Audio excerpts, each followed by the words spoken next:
कृपाकरज्जगद्व्यापी श्रीकरः शङ्खशोभितः समुद्रकोटिगम्भीरो देवता प्रीतिदः सदा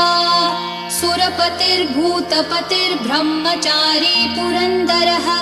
आकाशवायुमूर्तिश्च ब्रह्ममूर्तिर्जले स्थितः ब्रह्मा विष्णुर्दृष्टिपालः परमोऽमृतदायकः परमानन्दसम्पूर्णः पुण्यदेवः परायणः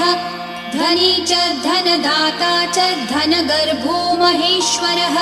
पाशपाणिः सर्वजीवः सर्वसंसाररक्षकः देवकर्ता ब्रह्मकर्ता वसिष्ठो ब्रह्मपालकः जगत्पतिः सुराचार्यो जगद्व्यापी जितेन्द्रियः महामूर्तिर्विश्वमूर्तिर्महाबुद्धिः पराक्रमः सर्वबीजा